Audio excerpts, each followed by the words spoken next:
So, I'm Amy Kligman. This is Kimmy Kitata.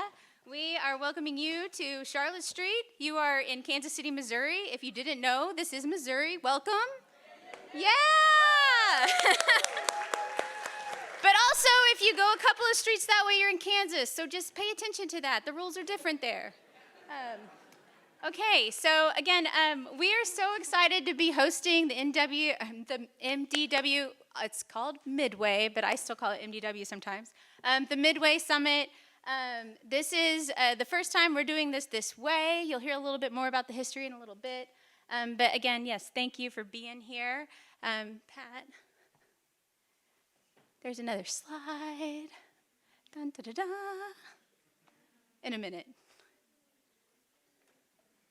I love this part. This is the part where I do a dance. Okay. Nope. Back. Oh, we're going crazy. Okay. All right. So this is where we say, this is who's here.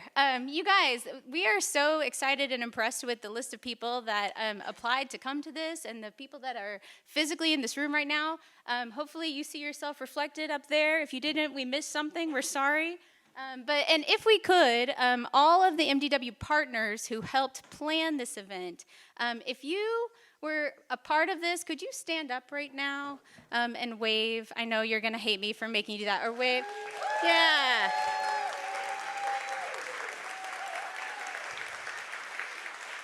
It's a lot of people that helped put this together. Okay, Pat, we can keep going.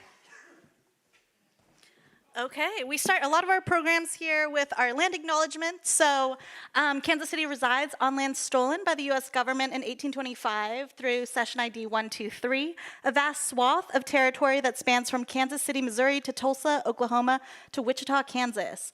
This land was once and remains occupied by the Kickapoo, the Kaw, the Osage, and the Oceti-Sakowin peoples. In recognizing this mass dispossession, we are compelled to examine our place and role within it and look always towards mending and repairing harm. Also on the subject of acknowledgements, just want to say, we're living in a hard time. There's a lot of things going on in the world, and we just want to say, we know that many folks are coming in to this with a lot on their mind. So we just want to let you know the tenor of this event is that take it at your pace. You know, if you need to take a minute, if you need to have a conversation that's not being had in the big room, or like if you just need to like step outside, that's fine. We're going to get into a discussion about the campus in a minute, and we'll kind of let you know. There's a lot of space for breakout. There's a lot of space for that. And just know, as a group, we really want to respect each other's needs in this moment and where people are coming from. So just know, like we're all here for each other. This is a space of care. So that's just something we're thinking about as well. Welcome to Kansas City. Again, what I want to say about Kansas City is that I don't know how much time a lot of y'all have spent in Missouri or in Kansas City. You might have ideas about what that means. You might be thinking about barbecue. I don't know. Sometimes people think sports ball. But what we want you to take away from this time here is what an amazing art community we have here. It is a very rich and exciting community of artists. We're very happy to be a part of it at Charlotte Street. There's a number of other folks that are here.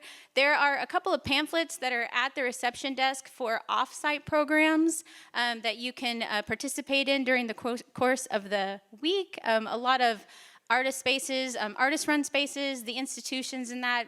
We want you to explore and see Kansas City. It's a very full program, but that doesn't mean we wouldn't like you to, kind of find a space in all that time to go do something else. So again, please enjoy all that Kansas City has to offer. There's a lot going on here. And then we do have a couple of, if you're interested in the history of Kansas City and some context, there are some driving tours that I would recommend. So these are self-guided audio tours of Kansas City. The Kansas City Rainbow Tour, which is kind of a LGBTQ history of Kansas City. And then there's Dividing Lines, which is a history of segregation in Kansas City, which is a good context for your time spent here. Talks about redlining and how that manifested in Kansas City. So just things to know. But if you're interested in that. Okay. We are at Charlotte Street right now. It's been around since 1997. Charlotte Street is an organization whose mission is to support contemporary artists, and so we have our residency program. So upstairs on the 3rd floor, you'll see that artists get, visual artists, writers, musicians, and dancers get free studio space for a period of 2 years here. We have our grant program, so that's a number of artist grants, rocket grants, and kind of cultural producer grants that we support the community through funding. And also public programming and exhibitions. We do about 6 shows in the year, and we also do about 120 free public programs in this space and all over our campus. So we're so happy that you're here. Yes, and the zones. So this is just an overhead view of our space. 1 and 2 is the info area where you came in. There's a parking lot, kind of these large Post-it notes. So if you have ideas that come up or issues or questions or things that you would like addressed, you can put those in the parking lot area. We have some beverages out there. We have a map that's interactive, and you can add in your artist-run space. We'll also have a media booth, and so that is run by Lumpin. They'll be recording different interviews throughout the week, so you can feel free to pop in there. We have a small lounge where there's an installation by the artist Ricky Allman, who's a local artist. A quiet area, that's our green room over this way. In case you just need a space to chill out for a second, you can charge your phone in there. There's a campfire area right out that way. That will be a lot of room for conversations, and if you have any questions, please ask Sam. Over there, yeah. Let's see, we'll have a maker space out in the workshop, and we also have an exhibition downstairs in the gallery. Brandon and I have worked really hard on creating an exhibition of all you all. There's 43 artists, all from different cities, so it's really exciting. Yeah, is that everything? Okay. There's probably stuff we forgot, but you'll just explore. You'll figure it out. One other thing about the campus, so the way the campus is laid out, this floor that we're on right now and the floor where the gallery is, those are the public areas of the building. If you'll notice there's a stairwell and there's an elevator that could take you up 2 more floors. That is the residency program. So we try to keep it on the public floors most of the time we're here. You will have a chance to see artists in the residency on Wednesday night when we have kind of an open house. That stuff will be open. But during the rest of the week, we'd ask you to stay down here. Okay. And then time for community agreements. So we wanted to talk about how we want to show up in this space. And these are some thoughts that the partners had before we gathered. We also want to take some time to, if there are things you want to add or if there are parts of this that you're not so sure about, you can let us know and we can alter this and we can basically change it throughout the week. But here are some things that we thought of. Take space, make space. Basically, just make sure that, if you feel like you're talking a lot, maybe make some room for somebody else to talk. If you haven't said anything, maybe pipe up. That's that balance.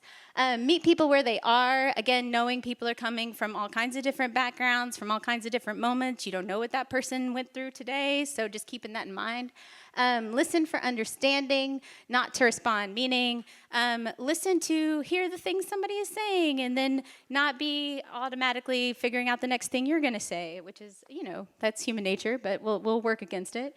Recognize comfort versus safety, meaning discomfort is not being safe necessarily. So just pay attention to a little bit of discomfort can be okay. Sometimes uncomfortable conversations need to be had.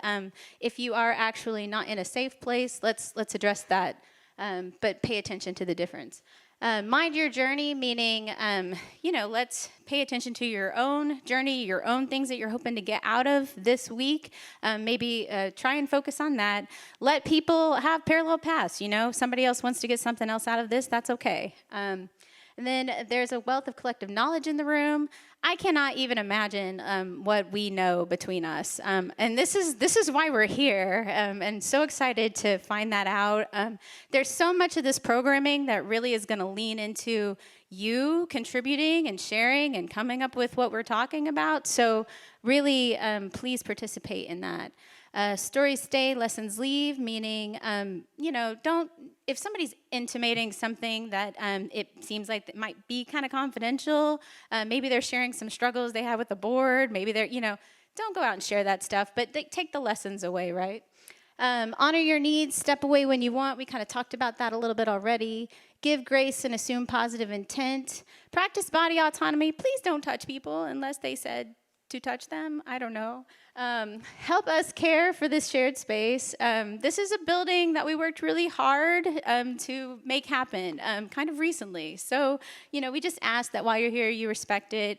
Help us keep things in good shape.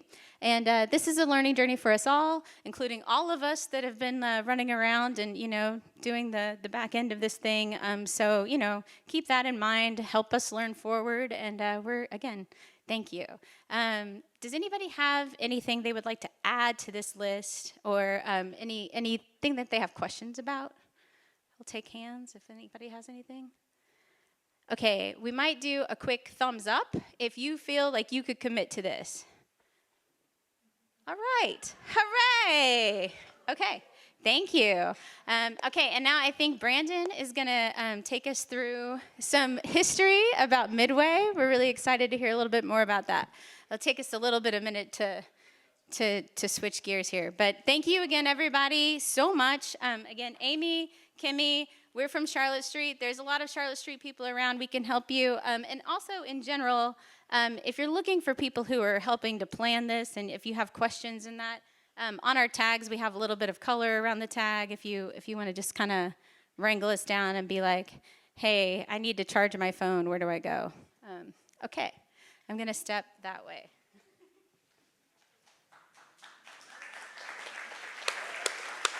Check.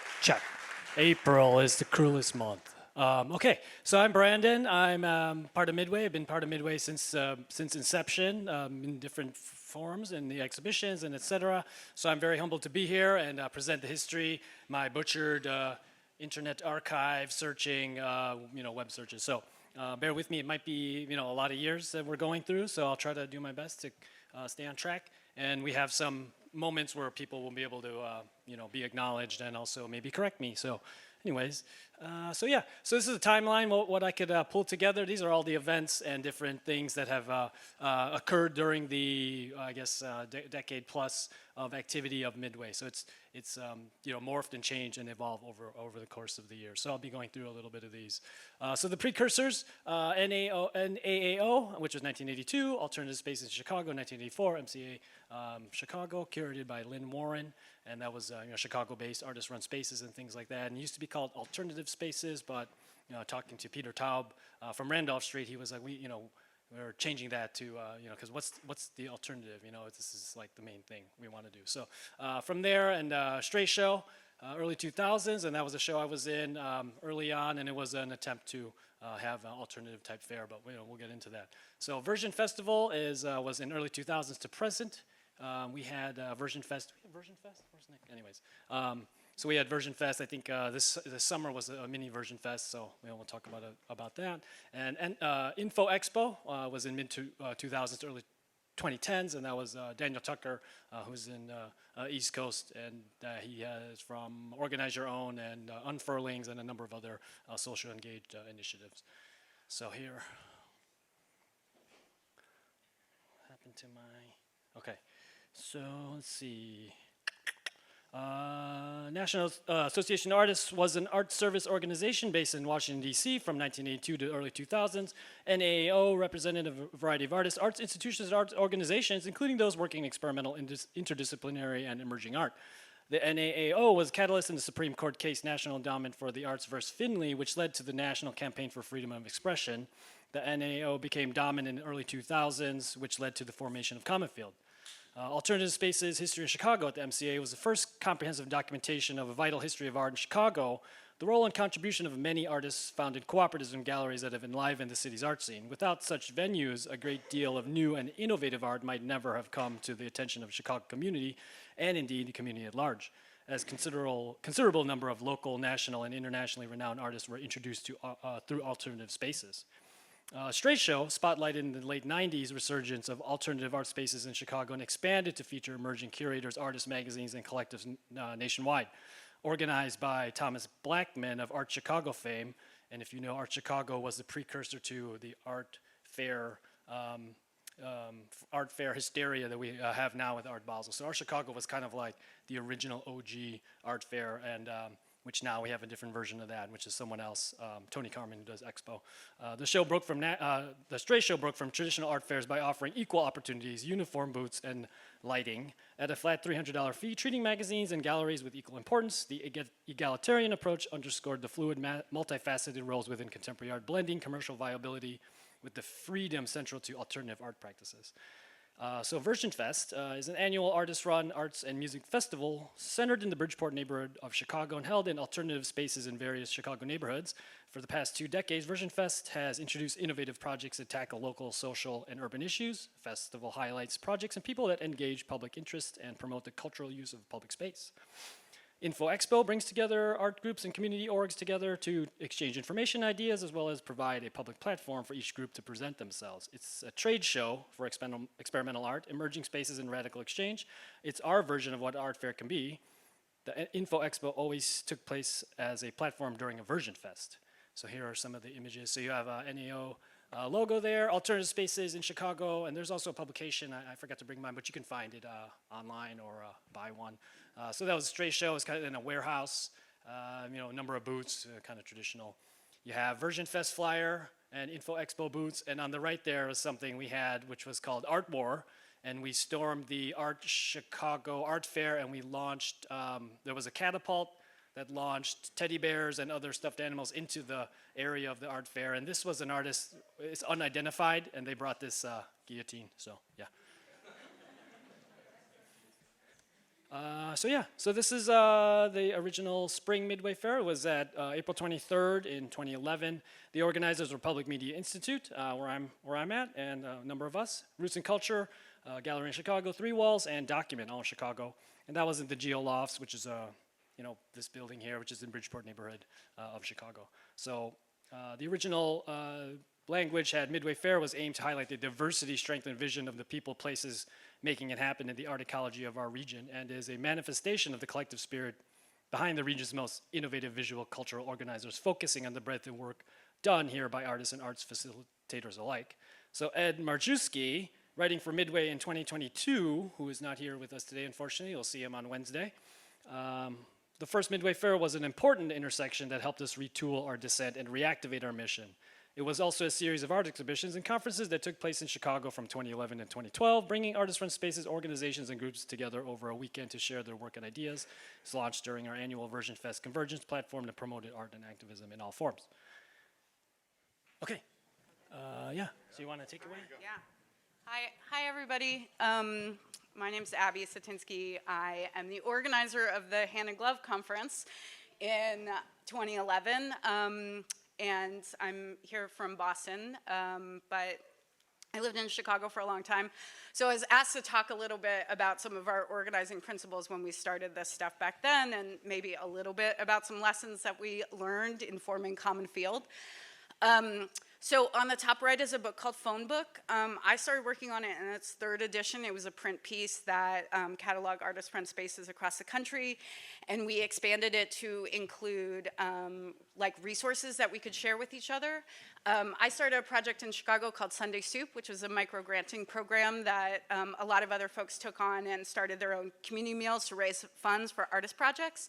And so that was actually how a lot of the research happened to put the phone book in place. And basically the idea was a lot like what you all are doing with the drifts is like, I'm going to a city, I don't know anybody, I don't understand how to reach the underground culture that I'm interested in, and this book became a reference guide.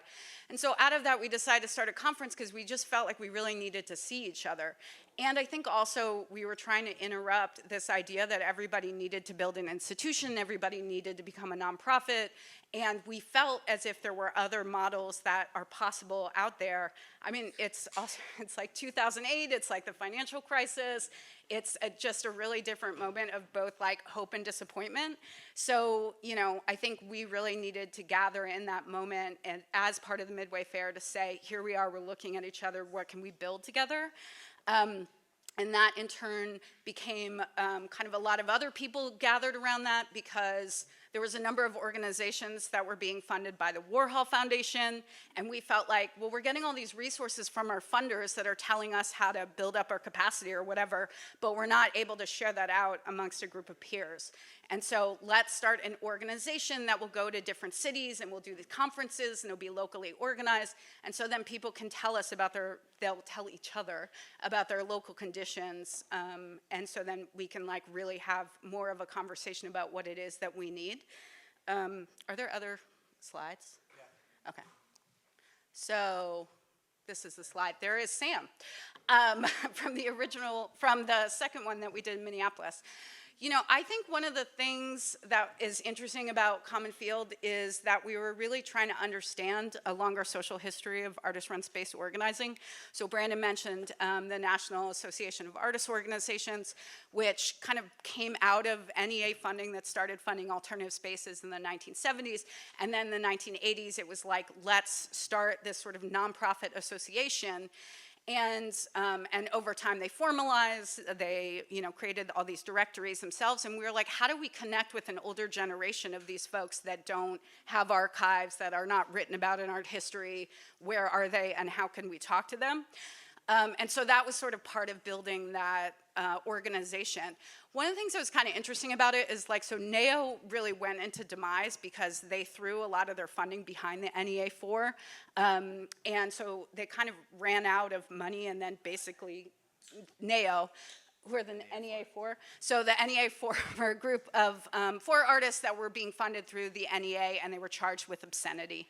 And so the organizations that supported those artists were a sort of target of right-wing vitriol, and a lot of them lost their funding. The NEA sort of changed a lot of how they were doing their business.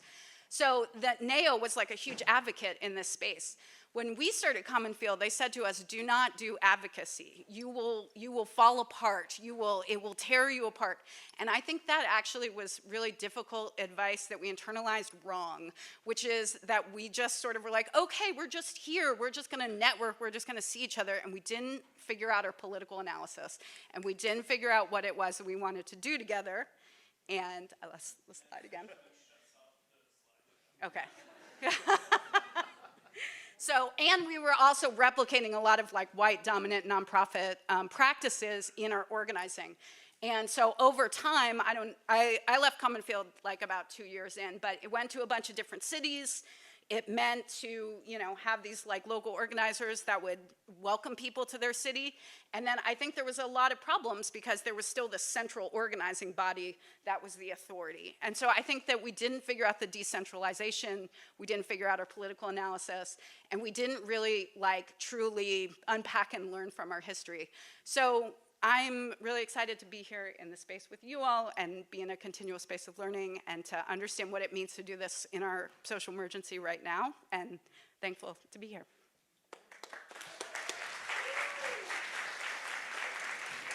So we had to burn through some of these. So 2012, more art fair stuff, booths, etc. We had, there's those, really small. Okay, so 2013, 2020, stuff happened. We don't have to get into it. I don't know. I don't have a summary for that. Yeah, so getting closer, we had 2020. Again, something super stupid happened, and then, but this was our initial original space where we had planned in 2021, and there was a small group of us. Who was there? We had Sam, and we had John, and we had Jeremy Chen, and we had Nick, and a number of us from PMI there. And this is at the Poor Farm in Wisconsin, if you are familiar. And that's our original map with some of your spaces on little Post-it notes, which we've improved now with a awesome digital version by Brian Holmes over here. So the Midway Assembly was 100 plus artist-led projects, a number of different iterations here. So you had pavilions, which were each of the organizing partners had curatorial presentations, and then upstairs on the 4th floor we had how many booths? Like 100 booths, 70 booths with hundreds of artists. So who was in that show at that time? We get a nice handful of people who were in Chicago at that time. So recent developments, we have some new partners. Do we have the original partners? Did we mention those guys, right? You guys? It's really small. So really small. That's when the stuff happened. So yeah, so we have our regional partners. Sorry, I'm got totally derailed. Yeah, so we have new partners. Power Projects from Cincinnati, if you want to just raise your hand. We got some Racing Magpie, School for Rural Culture and Creativity, Monument Arts Initiative from Monument, Minnesota, and Union for Contemporary Art, Omaha, Nebraska, which will be our 2025 partner. Also, our Midway Fellows, Mars Patterson, Asa Greenlee, Cesar Lopez is here, Syra Dardis, Maya Davis, LaShonda Crow-Storm, Cameron Gray, and Ona Shona. So we're happy to have initiated that fellowship program. Also, the 2022 atlases were printed and are available outside. So we were excited to be able to materialize those posts from the internet to print form. So the 2024 Atlas posts are now resuming, and you can look online for those. So here's everybody for that. Okay, so yeah, so looking forward, we have the week is full, and these are the kind of broad strokes of each day. And you had some thing you wanted to say, you were doing some kind of interest thing with this or not? Or we'll just skip it? No, that's later. Okay. So, yeah. Oh. Kami already said it, yeah. Oh, okay, Kami. Yeah, why don't you get the mic? Okay, sorry. I'll just repeat what Kami said. So, like, all these things are in the program that you've received, but they may change locations based on your votes tonight. So, say what you're most interested in, and that would mean that, like, we would move one of the types of conversations into a bigger space so it can accommodate more. There were questions about, like, how do I register for a given program? We're not doing that. We're just hoping that everyone fits. And if you don't get your first pick, wander over to the other place. I'm sure there'll be an interesting conversation there as well. If the conversation goes and it's getting excited and then we have to end and move on to something else, there are these open source conversations that we can continue those conversations in. Or if there's something that's not addressed, that's another space for that. And there is always the campfire outside where you can talk about whatever you like. And the it's called For the Record, the recording booth, which Lumpen Radio, Stephanie, Ariandi, Charlie are running. And they're there to record conversations of yours that will go into our archive and be shared if you like them to, or we can just send you the file. It's time to do show and tell, right? Do it. Okay. Perfect segue. Oh, my name is Nick Wiley. He, him. I'm from Chicago. You can sort of see Chicago in the background of this image. Chicago, you may have known, hosted the Democratic National Convention again this year, and we did a lot of programming around that, including counter convention, a bunch of art builds for protests, and we also, with Lumpen Radio, went and covered the convention on the floor. So, like, I was, interviewing Chuck Schumer at one moment, and then racing out to, like, interview rabbis at the consulate protesting the genocide that same night. And so this was an artist that we worked with from Florida who was not able to be named in the production of this workshop where they taught people how to use lights for protest signs, because they are at a university that even though they're tenured, they would face repercussions for working on the protest. Public Media Institute is my organization. Here you go.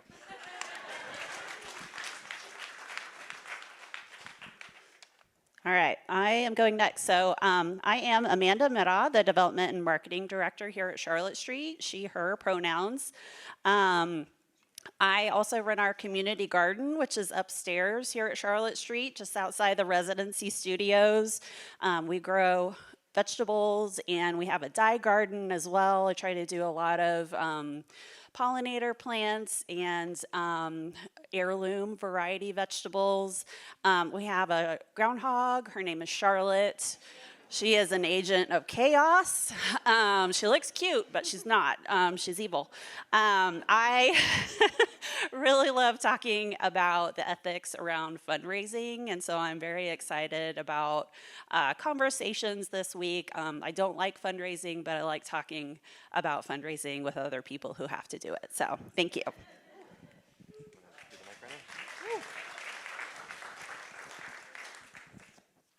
Colleen. Let's move on to Stephanie. I can't believe Colleen's not here. Set me up. Some bullshit. Hey everybody, I'm Stephanie Graham. I'm here representing Terrain Exhibitions and the Nosy AF podcast.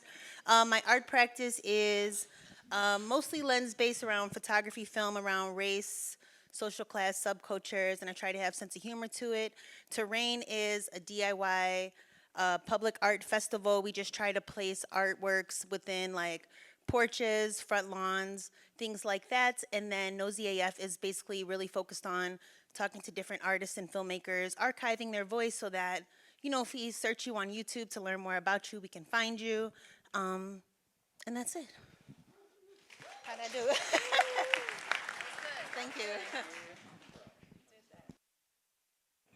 Hello. I am Sean Lim, he, him, coming from Minneapolis. I am a first-generation Malaysian Chinese American, and my work is multimedia. It ranges from the context of halls of government to the streets of Minneapolis, and is all about standing in solidarity and facilitating the rapid response messaging needs, narrative messaging needs of on-the-ground movements. So my current project that is still ongoing is called Solidarity with Nenekasi. It is a multimedia gift to our unhoused neighbors in Minneapolis. This encampment is predominantly indigenous and called upon me and other artists to create a suite of artwork that has been deployed at their rallies in front of Government Plaza and also has adorned the porch windows of many homes in south side of Minneapolis. We painted banners. People that were against the encampment tore it down, cut it up, and we printed posters to keep that going.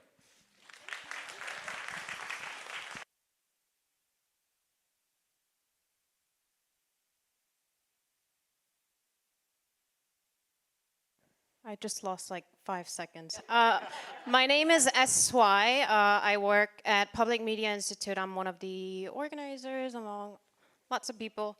I have 4 jobs. I run a nonprofit gallery called 062. I also manage Thomas Kong's estate, and I'm trying to bring back Chicago Art Book Fair next year.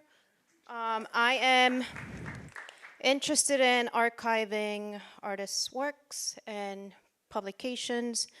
And yeah, that is the most current show that I curated at Case Moore Gallery in San Francisco with 5 different artists from Chicago. Thank you.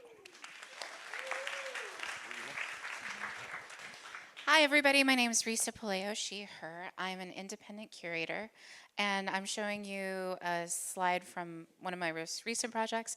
I was one of 5 curators on the curatorial team for Counterpublics in St. Louis, and we're looking at the work of Anita Fields, and behind her, the billboard, is Anna Sularkis.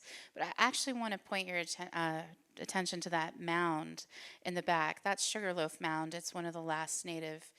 It's the only native-made mound in the city because all of the others were raised during the process of developing St. Louis into the city that we know it. And one of the ongoing projects of Counterpublic involving me, myself, a New Red Order, a Native Collaborative, and the Counterpublic organization is to use the exhibition as a vehicle to support the rematriation of that mound to the Osage.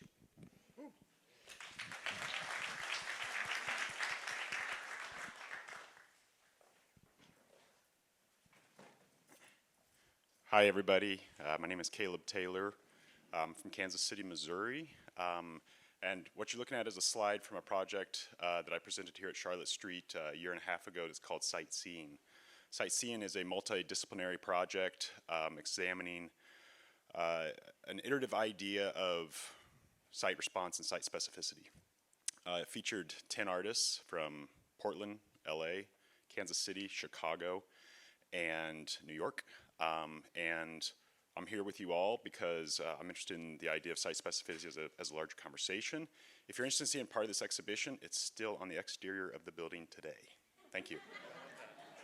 The construction. Yeah. Hey all, I'm Connor Cusack, here are they pronouns. I'm also with Sean at Spill Paint Not Oil in Minneapolis, Minnesota.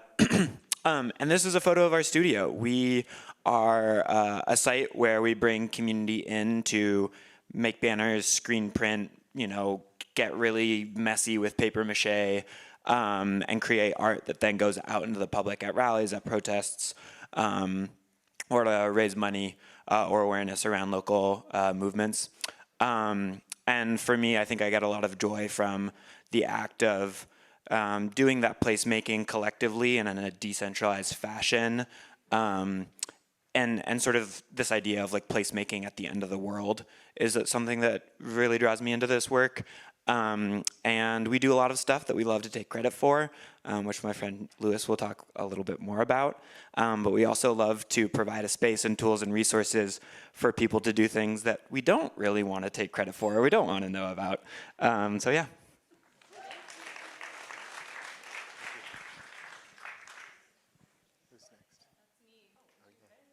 Hello. I didn't know it was so loud. Hi, can we start now?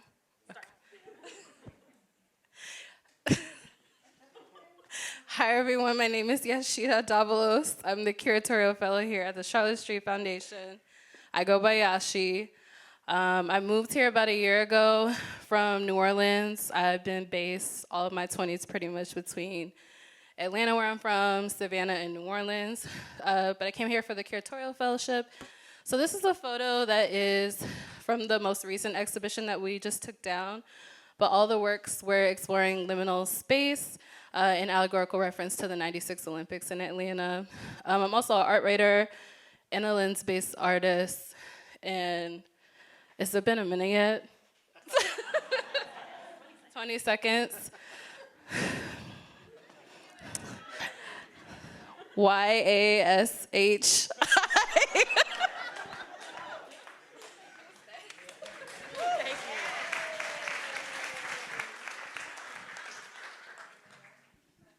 Hi, I'm Anna Warewine. And I'm Thomas Love.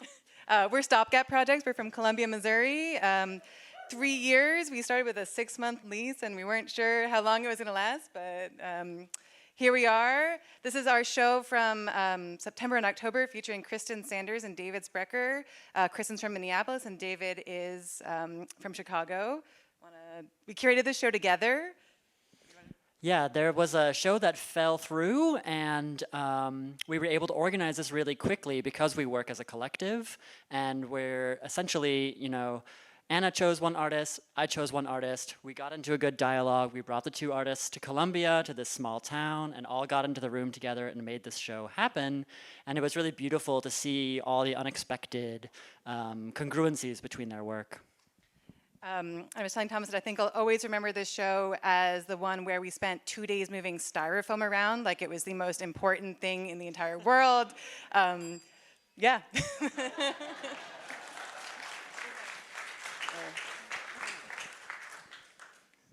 I'm India Johnson.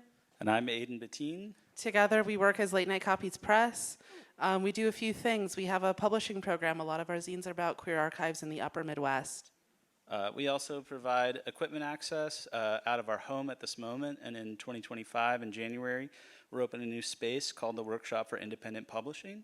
That'll be, thank you, photocopier-centric, and of course have some risographs and other stuff.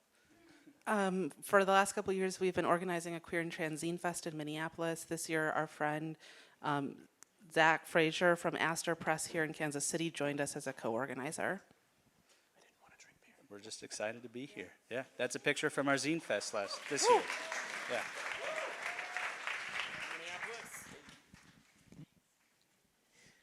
Hi, everybody. My name is Sally Paul, and my project is Truce Gardens.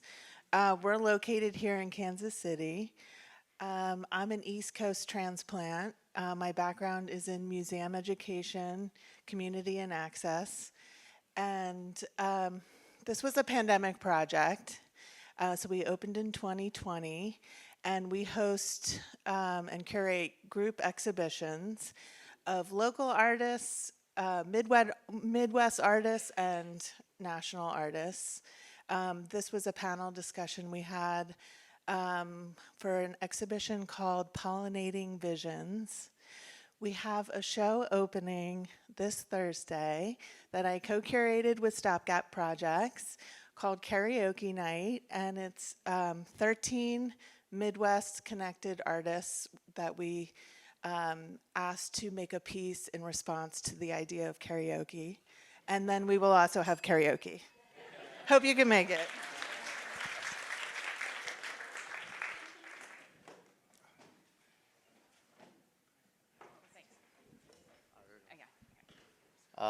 Good evening, everybody. My name is Pablo Mendoza, and I'm with Walls Turn Sideways. Walls Turn Sideways is an art gallery and studio and community space dedicated to artists and communities impacted by incarceration with a focus on collective liberation, healing, and abolition. I am also an artist with having 22 years of carceral experience. My name is Sarah, and I work with Pablo. And this is our space on the walls. We have four. The way we organize was with 4 legs of programming. We have exhibitions in the space that are mostly formerly incarcerated artists or people who are doing movement work around issues of criminalization and incarceration. We have a studio in the back where we have workshops. We're doing a stop-motion animation project right now around solitary confinement with formerly incarcerated artists. And we do political education, so the idea is to bring in people who are doing work around legislation and things like that that would impact families. And there's other stuff we do, you'll find out about later. Thank you.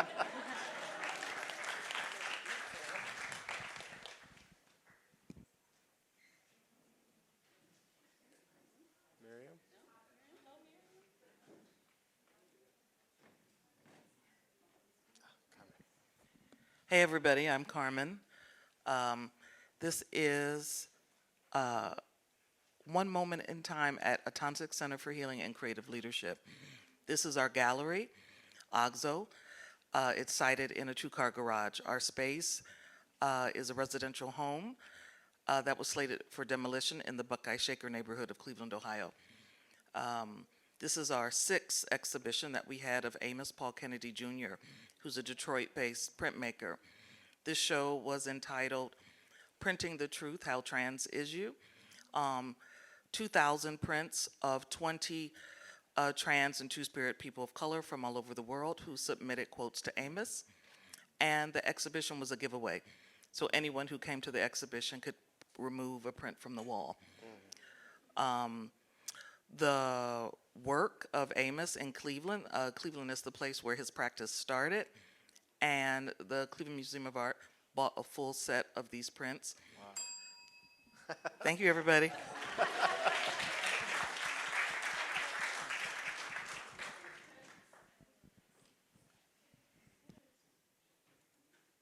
Who this?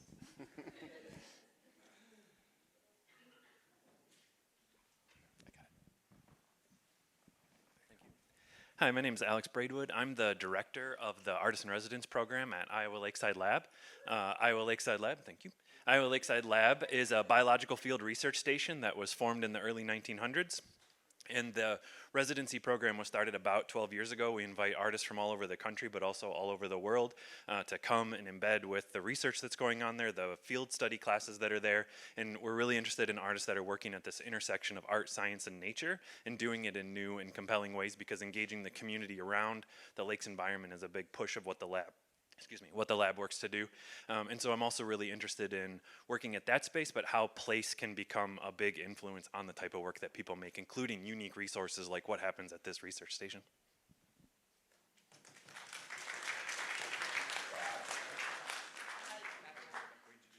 Oh yeah, that's you. Okay. Hi, I'm Jessica Freeman. I'm from the Union for Contemporary Art in Omaha, Nebraska. I just posted some art that I did personally, but my job at the Union is in our exhibition space and with our residency programs. So I'm really interested in talking to folks about curation and running residency programs. And I'm also a zinester as well, so I really want to connect with those folks in the room. Thank you.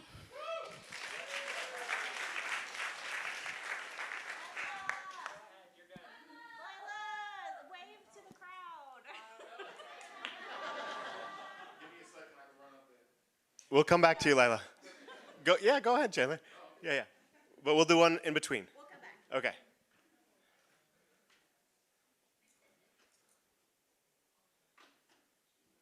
Anybody? Oh, she's at the airport. Okay. Maybe it is time. Okay. Yeah. Hello, I'm Tallulah. I'm from Chicago. My pronouns are she, her, and I'm here with Terrain Exhibitions. So I'm here also with Stephanie, thank you. But Terrain is a biennial that puts art in neighborhoods. It pairs artists with hosts And I really got into terrain because I was excited about being in community with artists and also being in community with my neighbors. I feel like it's a really awesome conversation to have when you run into your neighbor and you get to talk about something you've made, or when you get to share your practice or another artist's practice with the community around you. So that's what I'm excited about with terrain. And we have a biennial in 2025, and we've also been redeveloping our residency program, so I'm excited to learn from all of you about your programs and see what tools I can learn today. Thank you.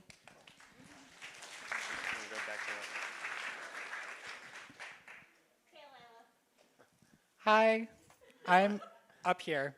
I'm Lila, he, him. I am Charlotte Street's marketing coordinator. Thank you. So that means I do social media, photography, design, print media, typography stuff. Outside of Charlotte Street, I really like publication design and then playing with design in weird mediums, so like tufting rugs at a really large scale. I also really love the Met Gala, and I do an illustration project with that every year, and space, specifically the Apollo 11 mission. Okay, that's all. Thank you.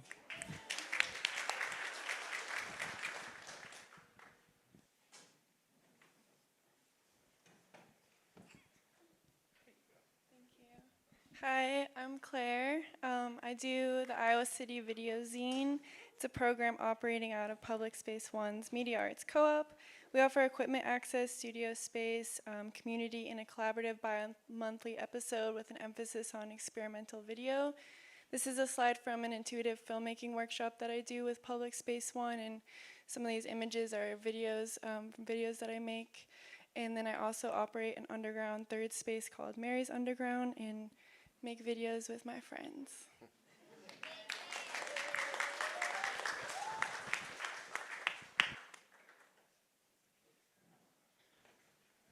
I'm representing Layla, who is coming tomorrow, good friend from Detroit. And Mamul Press, this is a photo of Mamul Press. I think it's the book fair, but Mamul Press is a multidisciplinary small press and collective for the creation, curation, and distribution of art at the intersection of comics, printmaking, and book arts. We seek to uplift by us, for us, storytelling from SWANA communities and beyond through publishing, workshops, and exhibitions, and distribution. This photo is from our pop-up for Palestine in August, where we hosted drop-in workshops in Arabic letterpress and made a collective Detroit to Gaza solidarity zine. The sales at the bookshop raised funds for Gaza Mutual Aid. So I think Layla definitely wants to connect with the book fair folks and other zine makers.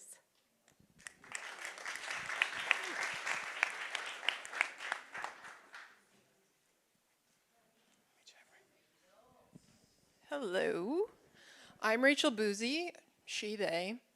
This is the Big Head Parade that happened in 2022 in Valley Junction, Des Moines. Parade is my favorite form of group show. I'm here representing Art Beacon, which is a digital Instagram artist residency featuring artists from the Midwest. And the next residency starts tomorrow. So check it out, Art Beacon DSM on Instagram.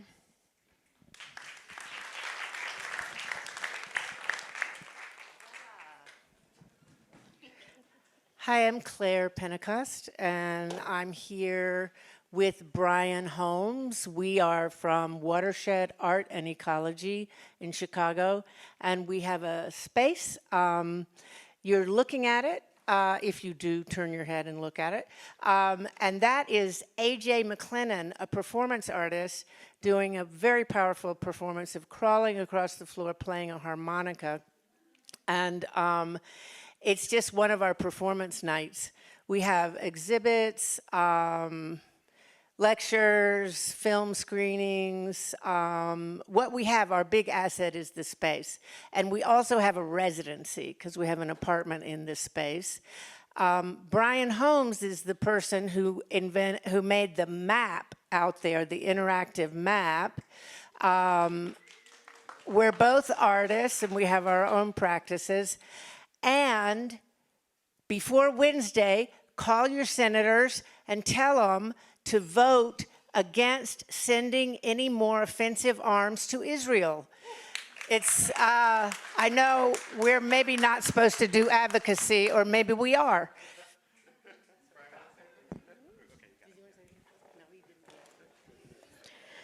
Hello, everyone. My name is Tanith. My pronouns are they, them.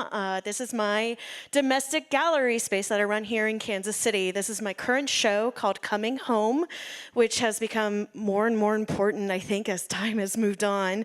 Home takes a lot of different meanings, and I think filling your home with art is especially special. So this project, Gallery Athenor, I started 2 years ago after having many conversations with multiple artists about losing spaces to show, not having enough opportunities. And so I wanted to open up my space, this room that I was not using in my house, to give more opportunities to artists and to build community in really the ultimate community space, a house, a home.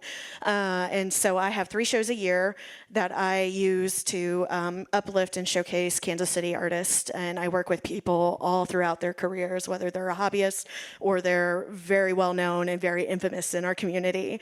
And so I have a show. This show is up through this week and through this weekend. So message me on Instagram.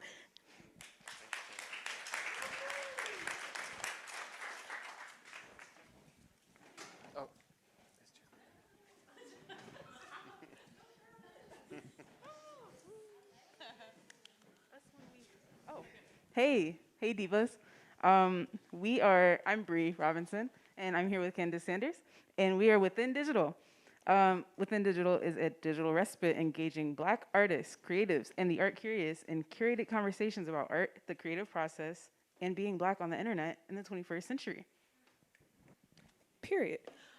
This was our event called Emerge that happened last month, and Emerge Artistic Intersections of the Black Midwest was an in-person event that fostered community building, knowledge sharing, and curation. So we hosted it as a gathering space, community activation, and a portal celebrating Black Midwestern creativity and ingenuity. And the goal was to emphasize the Black Midwest and cultivate regional pride for Black artists from or currently based in Cuyahoga County. So that's us.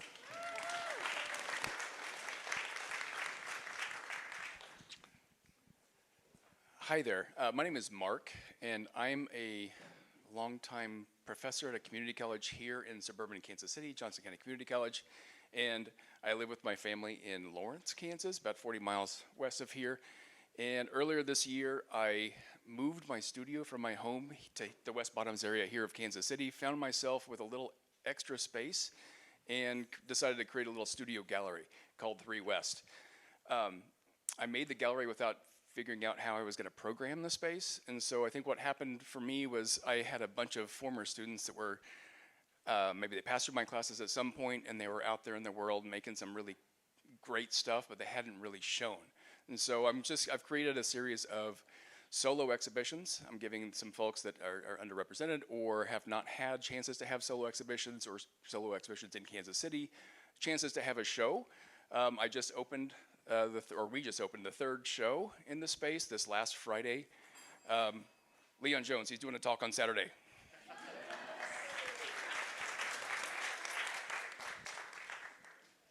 Hello, I'm Lacey Austin, and I am the gallery manager of Switchgrass. It is a retail art gallery, and this is what it's currently looking like. I represent 25 artists, and we've been open since 2019, and we moved into this building in 2022, and my organization was able to buy this building, so that was very exciting. I run a 14-week summer art program for our rural community, and I pair it with a lunch program, so I'm feeding kids for 14 weeks in the summer and teaching them free art lessons. And then I work with my local artists to help plan art events and just staying busy. Lucas?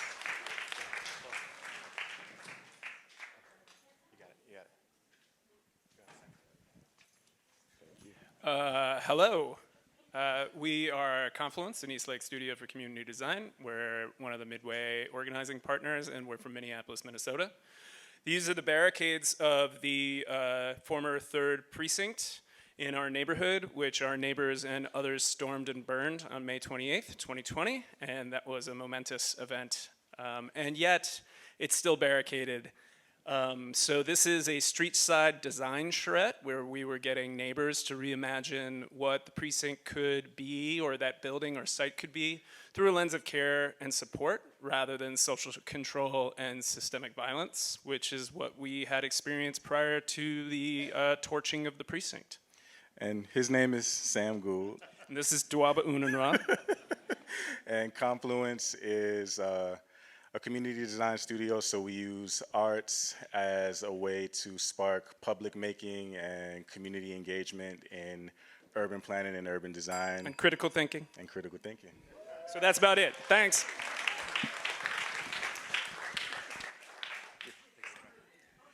Hey everyone, my name is Garrett Johnson. I'm coming on behalf here of the Center for Concrete and Abstract Machines, or as we like to say, CCAM, I believe in acronyms that are pronounceable.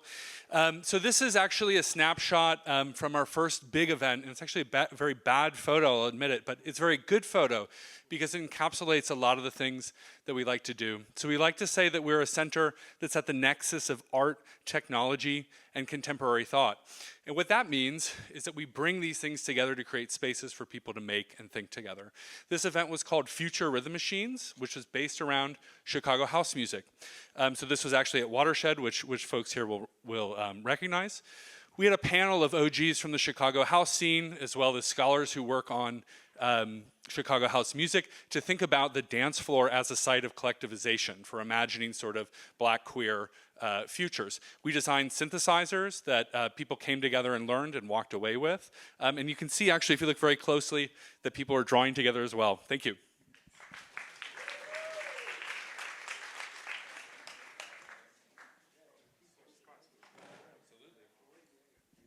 What's up, everybody? How we feeling? How we feeling? There we go. Excellent. Some of y'all cheated, by the way, because y'all had some collages on there. If I knew we were doing that, I would have so much more to show y'all. Right. I know, right. Anyway, my name is Asa Featherstone IV. I'm here from Cincinnati, Ohio, and I am speaking on behalf of my project called Midtones, which is a magazine specifically highlighting photographers of color throughout our region. So we're producing an annual publication, so once a year. We're a baby magazine. We just launched our first magazine issue November 1st. So we're excited. We're gearing up for the second volume, but in between each volume, we're also doing different exhibitions and different workshops and things of that nature. We do have some. I got some here for people to look at, take a look. So I'm excited to share, but Midtones, come on.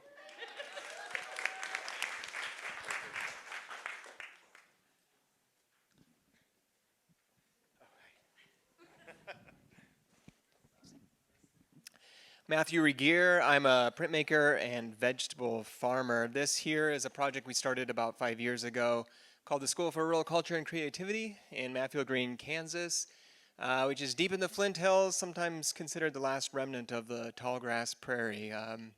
Matthew Green population of about 50-ish. So pretty remote place, pretty small but intimate community. This is a space here that we, in a former elementary school that we're using to try to integrate art, ecology, and agriculture towards shaping a collective cultural identity for our place and kind of by extension for other rural places. That's an identity that's rooted or based in the genius of the place or the unique character of the land, if you will. So.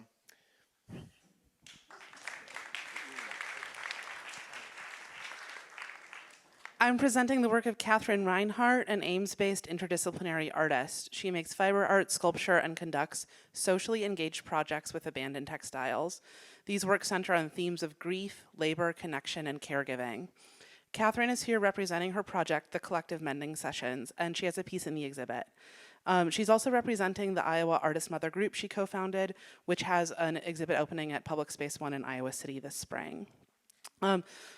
Collective Mending Sessions began in 2018. It's a series of socially engaged workshops which center on collaboratively mending damaged quilts. This project asks, how can we mend our communities? One of the first workshops took place at PS1's old location in 2019. Catherine wants to connect about textiles, mending, socially engaged art, community care work, and supporting artists who are also parents. I know Catherine's work really well. I used to work for her a bit, and I also think I really admire the way this project has like been a socially engaged project that has run for a long time.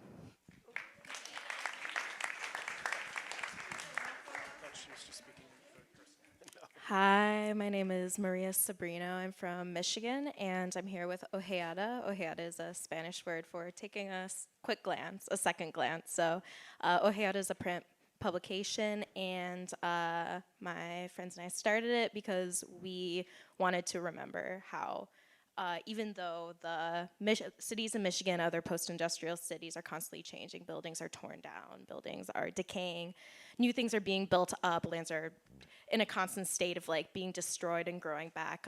So we wanted to remember how things were now in the moment through art and writing, and yeah, also paying attention to things that do not change. Like we still live with the remnants of the industrial past, the indigenous past, like in our soil and our water, in our infrastructure. So yeah, this piece is kind of like riffs off this kind of Catholic tradition of using little charms of actual like body parts to kind of like manifest intention. So yeah, it's kind of a vibe. Hey everyone, I'm Lewis. I use they, them pronouns. I'm from Minneapolis. I organize with Spill Paint Not Oil. And this is one of the bigger projects that we've done. We also have a chunk of this in the exhibit, so you'll be able to see and interact with it. It's not the full experience, but you'll get like a taste of it. And I personally am like an illustrator, fabricator. I'm interested in craft, indigeneity, and land practices and how all those things combine. Yeah.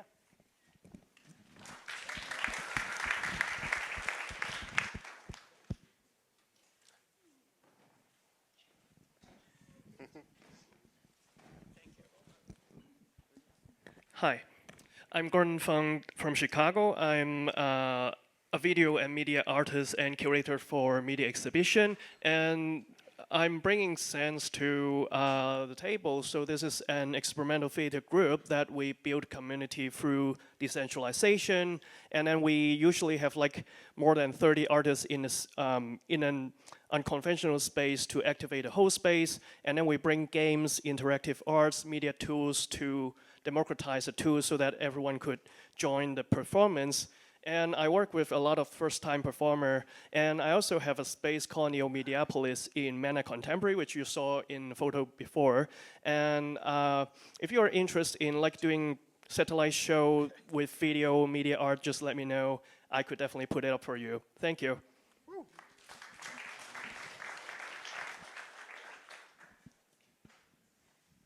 Hi, my name is Augusta Morrison, she, they pronouns. I'm the program director at Sidewalk Detroit.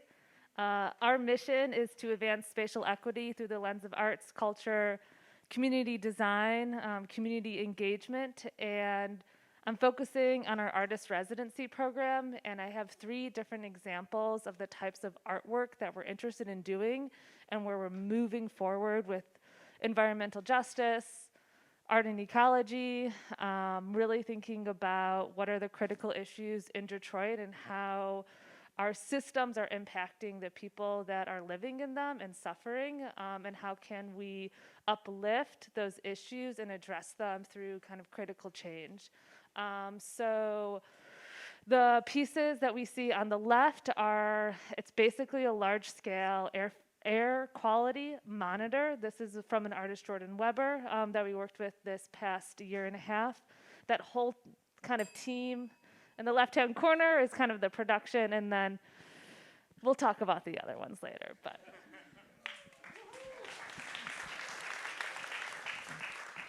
hello, my name is Kathy Cho. I'm a curator that is currently in residence at the Bemis Center for Contemporary Arts in Omaha.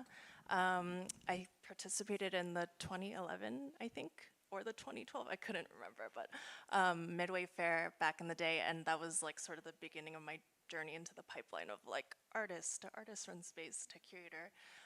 This is an image of an exhibition that I guest curated in Vienna in 2022, and had a lot of diaspora artists and artists that work with technology, and it's directly related to the show that I'm working on at Bemis. So if you're in Omaha anytime between like now to the end of next year, December of next year, like let me know.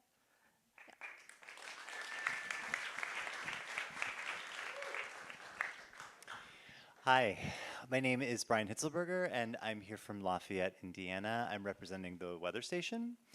The Weather Station is a public-facing exhibition space at the front of a shared studio. It's split between myself and 3 other artists. Our project space tends to focus on solo exhibitions, working with artists within about a day's drive from the Lafayette area. And I think that that is it.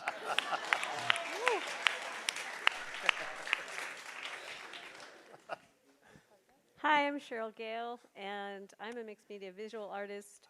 I launched this Small Works Art Gallery, which is a community-based gallery right 10 minutes from here walking, this year. It's a free exchange of visual artwork between the community, and normally it's not locked. We have a curated exhibition for this midway, and so it's locked, and you can DM me on Instagram or send us an email, and if there are more than one person that wants a piece in the show, then we'll do a drawing, and if you're from out of town, we'll mail it to you. So cheers.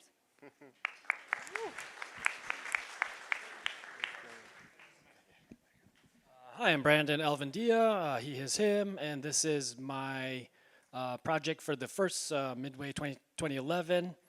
After I got an invitation email from Shannon Stratton from 3 Walls, she said, floor space is 100, floor wall 200, floor wall booth 300. So I opted for the floor 100 option to save, and so I erected my own booth, and what you're seeing is a at the time, I had a project, publication project called Silver Galleon, which was basically printing off PDFs I found online, pirating stuff. So we were selling a little bit of those, and I also had a Midway 2011 catalog, bootleg, that I was putting out. So a big part of what I want to achieve is to create opportunities for people to connect by creating third spaces and other types of opportunities, such as contributing to this. So I'm very unpredictable on what it is I'm going to be doing, but I guess the last piece was a picture of the 4 horsemen of the apocalypse drawn by a computer.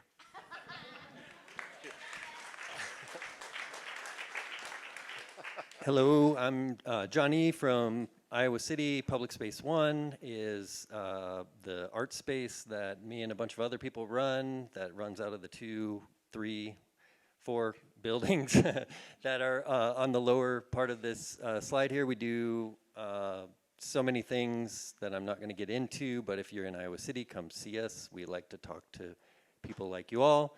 My professor, mentor, friend, collaborator, whose portrait is at the top, I've been working with. He's an 84-year-old artist who's been working with the community in Iowa City for the last 50 years.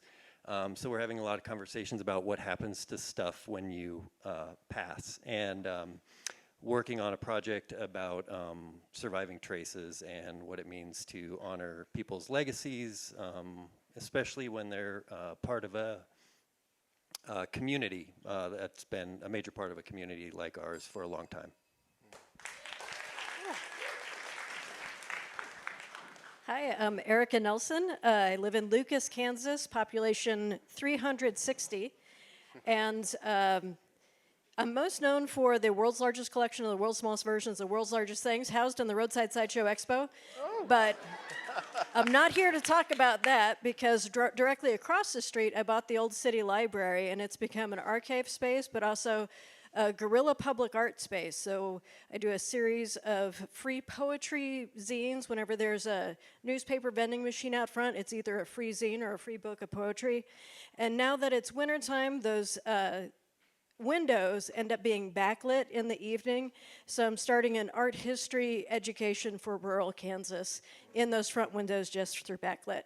But more importantly, I'm across the street from Switchgrass, which you heard from Lacey.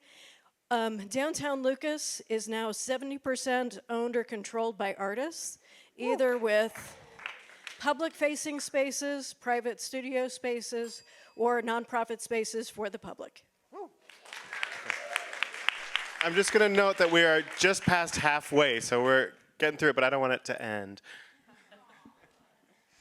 Hi, my name is Lauren Callis. I am here from Minneapolis, Minnesota. I'm an artist and art therapist and owner of Curiosity Studio.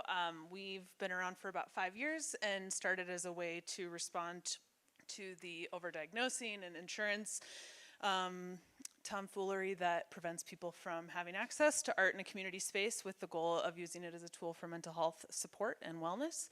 And I'm gonna give it to our studio manager. Hi, I'm Gabby, they, them pronouns. I'm the studio manager at Curiosity Studio and also a facilitator.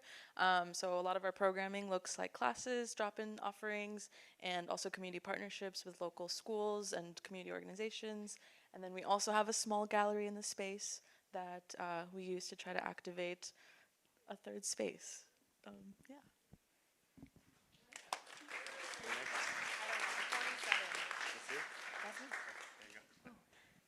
Hi everyone, I'm Maria. I use she, her pronouns, and I work with Making Justice, which is an organization that works with youth in the court system. And this is a mural I facilitated. I've been obsessed with this idea about wishing, of an idea to help us think about our collective imagination. And this mural was gonna greet visitors when they come into the youth detention facility. And this idea of, what do you wish people knew about you? You know, the judges, the lawyers, the social workers. And so this was a picture of them doing a podcasting session with some other artists. And they felt like it was based on an album cover of an artist they love, and so they were paying homage to this artist, Rod Wave. And so if you know his album, Beautiful Minds, it'll resonate with you. But they wanted to share what they wish people knew about them. You can't see them all here, but their wishes were handwritten in the background. I wish you could see my potential. I wish you knew I had a YouTube channel. I wish you weren't scared of me. I wish I had a car for every day of the week.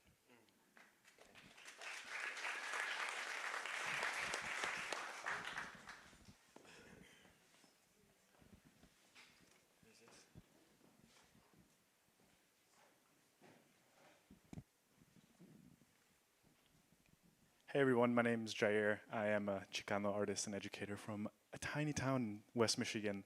This is my baby, the garage. This is a art space that I run out of my backyard.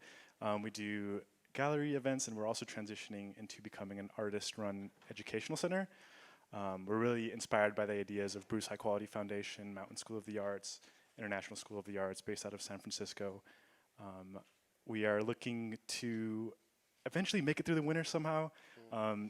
This is a really tiny space, really tiny town, not much happens. So I'm really interested in organizing. And the Latino Art Network from St. Louis, please come talk to me. I want to interview you. Thank you.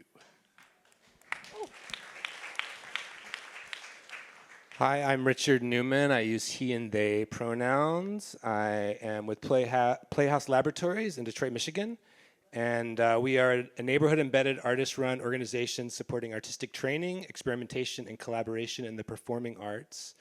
We are based out of Playhouse, which you see here, which is a 2-story house turned into a performance and rehearsal space located in the 48212 zip code. Since 2013, we provided development for artists, development support to artists in the form of residencies, work in progress showings, commissions, and presenting with a special focus on international collaborations and place-based work. We offer a variety of affordable workshops, classes, and mentorships, as well as offer this space for a variety of community events, from film showings to community sing-alongs. Originally, this was a project of Powerhouse Productions, which was functioning for a bunch of years. And then last year, the group of artists in residence of the space took the space over. And I'm interested in talking to people about transitional stuff and organizations. Great.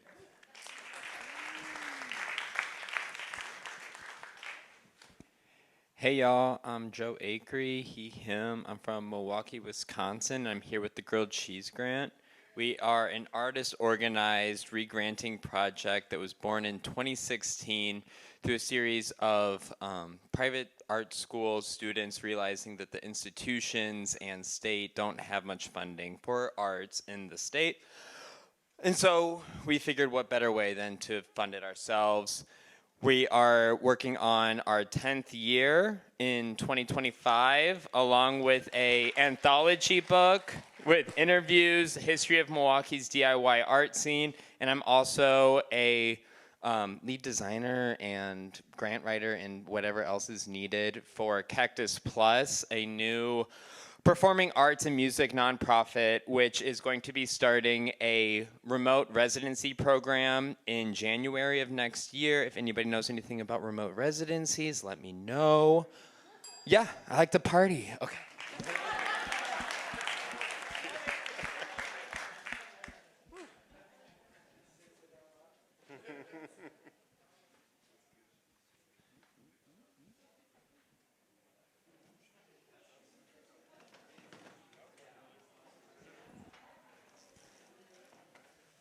Hey, we're R&D from Madison, Wisconsin. We're an artist-run gallery that started last summer.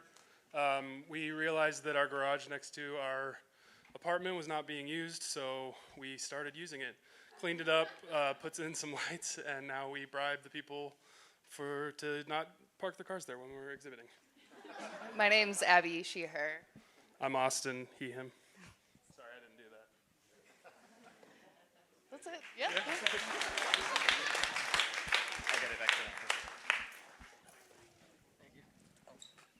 Hey everyone, my name is Vanessa Reynolds. I am a visual artist focused currently on video art.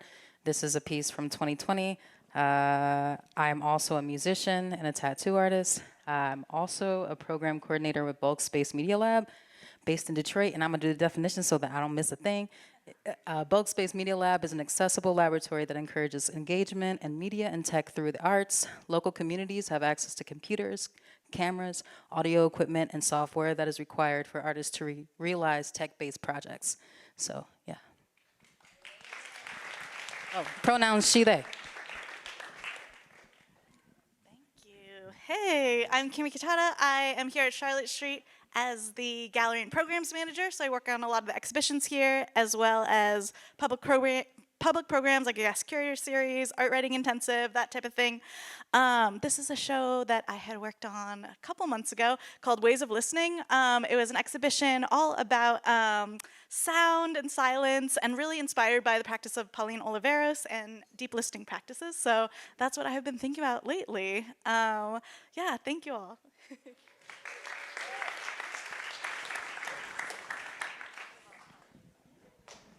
All right. Hi, everyone. I'm Julie Shao. I'm the Public Art and Program Manager at Big Car in Indianapolis. This is the current exhibit that's up, and that's my artwork in there in the main gallery. So it's up till February 9th. Yeah, thank you. I do a lot of large-scale ink scrolls, and kind of merging into color. But yeah, so Big Car is based in Indianapolis. I do a lot of the public art and kind of placemaking work there. One of our missions is bringing art to people and people to art. So yeah.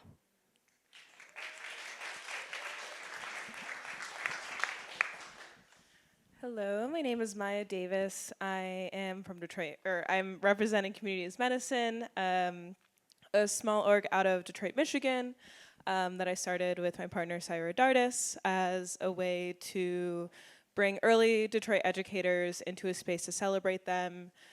So educators who are in their first 5 years of teaching and finding ways to talk about radical teaching strategies in the contemporary classroom. We've covered topics such as teaching within a revolution and what it means to be a teacher at a protest and what your role in society is in that space. Also providing different resources, and mostly we do this through having these dinners with different themes throughout the school year as this little pinnacle of joy to celebrate our educators who keep our city going. We're going into our third year now, and we also end it with a publication, which I don't know, we're here with Bulk Space, so they help us produce those, and I'll talk to everyone later. Hi everyone, I'm Michael Lagerman, he, him from Milwaukee, Wisconsin. I'm co-founder and director of Underscore, which is an artist-run project space, gallery and screening room. We're in the basement of another gallery and artist studio space. Our program prioritizes risk and experimentation in like visual art, performance, installation, and expanded cinema. We've been running since 2022. Show local, regional, national, and international artists, sending work to Tokyo in a couple weeks, which is exciting. And outside of this, I also work for Sculpture Milwaukee, so public art. If anyone has any ideas how to not become a nonprofit and also stay non-commercial, let me know. Thank you. Yeah. Hi, I'm SK Reed, they, them pronouns. I run Biko Gallery in Kansas City. The space is over 20 years old. I started in 2022, and shortly afterwards we lost our physical location due to doubling cost of rent prices. But it started in a flower shop, the top left, and then afterwards I host an entire exhibition calendar, 9 shows off-site at different artist-run spaces throughout Kansas City, which really speaks to our city and that community sport. I'm also an artist. This bottom right image is my show at United Colors. We'd love to see you there. We're hosting open hours tomorrow, 8 to 10 p.m. Come on over. I also am hosting Purple Window Gallery from Chicago in a space in Kansas City, Kansas. So their work is on view as well. If you want to come over maybe this weekend, our schedule's really packed. So hit me up and we can figure it out. But they're an awesome group as well.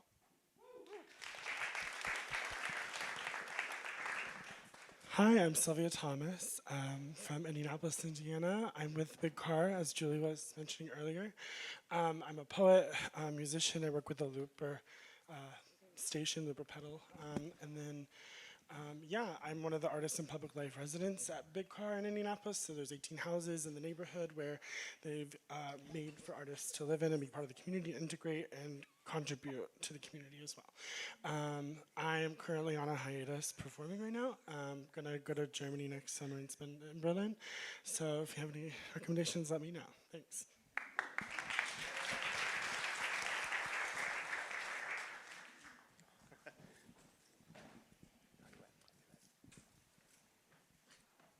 My name is Dan Crane. I'm a terrible public speaker. This is Jess over here. And we're representing our coworker who is stuck charging a car right now.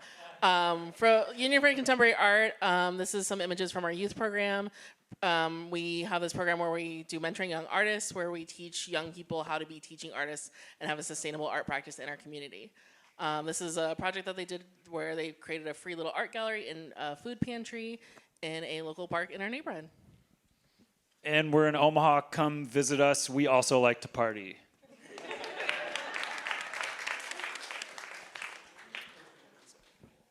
Hello, I'm Ron Waters. I'm here from Detroit visiting with Wes Taylor and Andrea Cardinal. We're Artist Collective over on the east side of Detroit. Recently, I believe it was in May, we had the opportunity to go to Zimbabwe and work with some artists over there in a collective called Animal Farm, and it was super dope. We got a chance to work with artists, screen printing, just talking about a bunch of different practices, and now we've had a chance to actually bring one artist is in studio right now, Lillian, working with us this whole month. So we're trying to do an exchange for the next 5 years, working with Zimbabwe artists, going back and forth. So they'll tell you more about what we do too. So.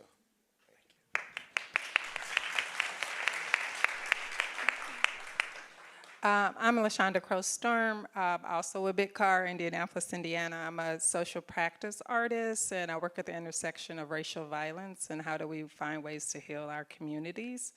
So this particular project around lynching, we've been working on for 25 years. So we go around the U.S. to sites of violence and work with communities to circle up and sew together. So happily, we are done with our final quilt. So that's like a quarter of a century. That's a human being. And that's all I have to say. So you can bring us to your city if you got some issues and you want to sew. And in my other life, outside of art, I'm actually a racial dialogue facilitator and trainer. So I help people learn how to talk about race everywhere. Thank you.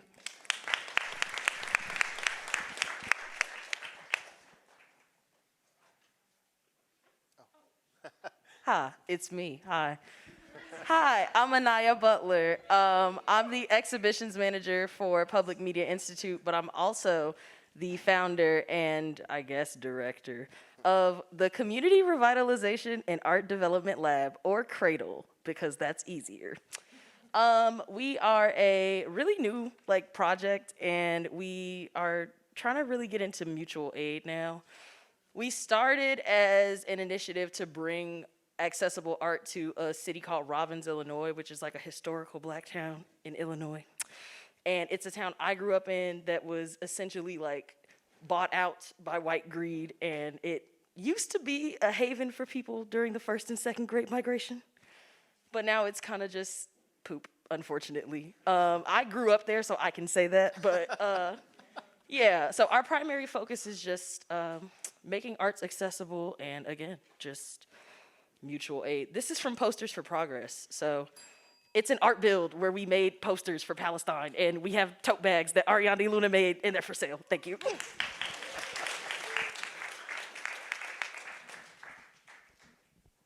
Hey, I'm Thayer from Greenhouse Printmaking. I'm in Kansas City. You all right? All right. So I'm an artist-run community access print center, doing classes, events, studio spaces, and community. I don't know why I'm talking. All of that's already up there. That's all the time I need.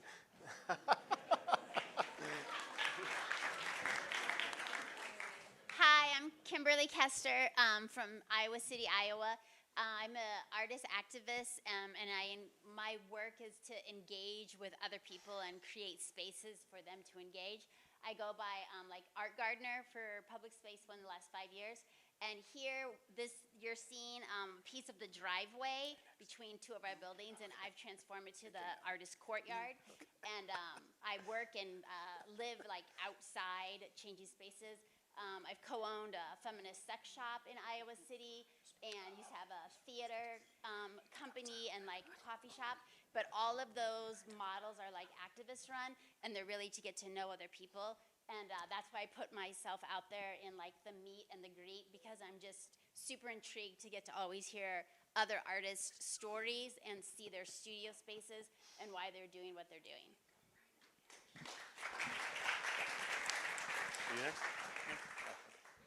Oh, wow, it's me.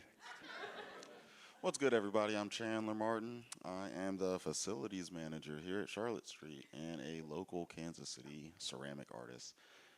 Yeah. It's so good to see everybody. I did MdW 2 years ago. Oh my gosh. Full circle. Yeah, yeah, that's me.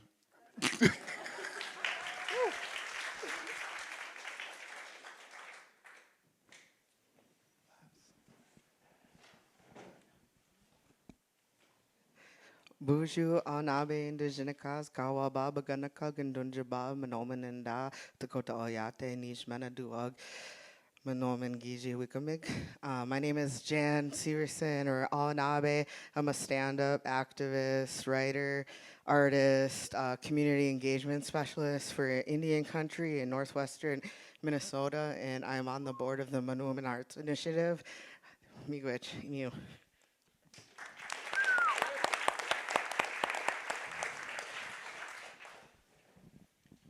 Hi, my name is David Corns. I'm from Team B in Cincinnati, Ohio. We're kind of an architecture studio, kind of an artist practice, so everybody hates us. Artists don't like us because we're architects, and architects don't like us because we're artists. This is the second round of this show, which we originally hosted in our office.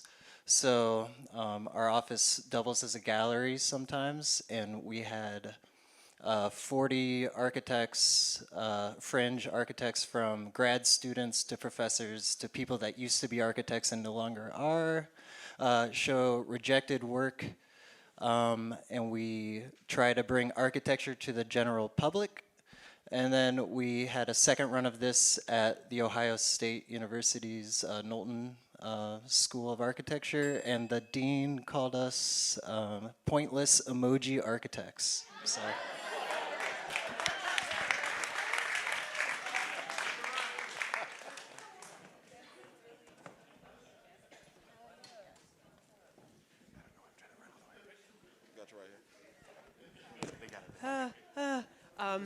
My name's Rebecca Dallinger, and I work with the Native Artist-led group Mahnomen Arts up in Mahnomen, Minnesota, northern Minnesota, between Bemidji and Fargo.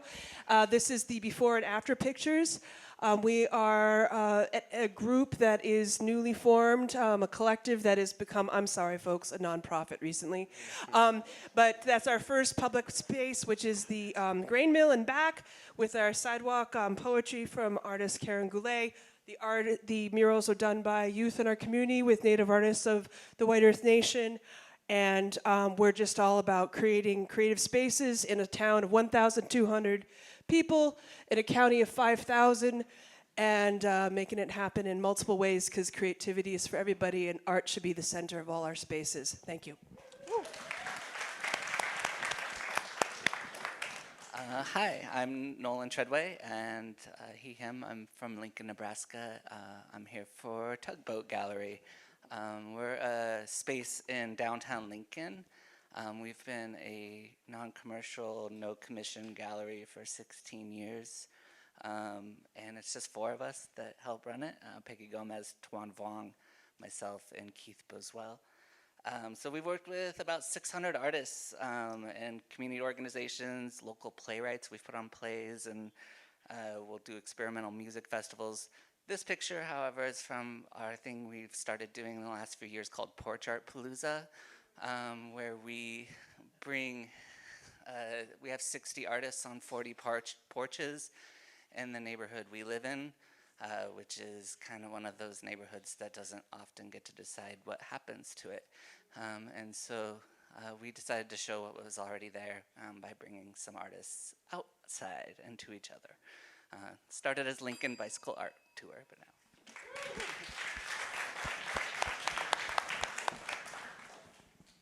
Hello, everyone. I'm Shate Marsh. I'm the co-founder of Big Car Collaborative and the director of programs and exhibitions.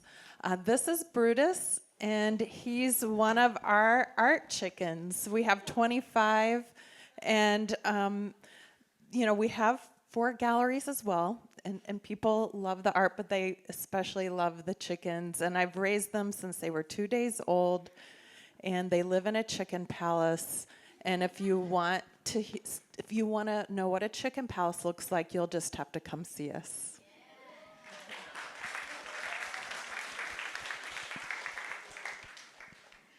Hi, my name is Carmen Robato. I am here from St. Louis, Missouri with Reverb.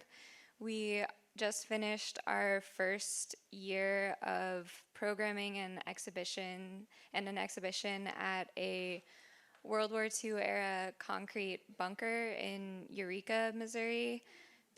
Sophia will talk a little bit more about the exhibition, but these are a couple photos from our workshops that we had. On the left was a sound workshop with a collaborative kind of looping sound exercises, and then on the right we did natural dyeing with material from the woods that were surrounding the bunker space.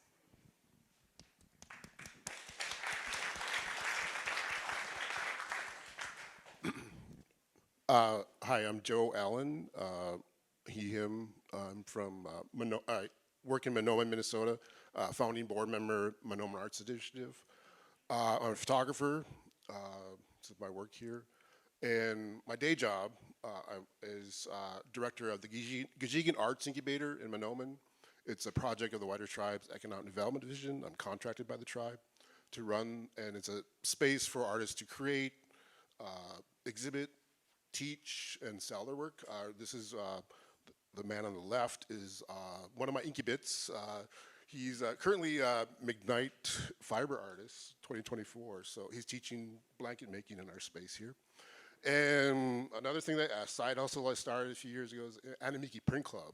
And so I provide print services, screen burning, large format fine art printing, and we also do photography, for portfolio for artists. So that's about it.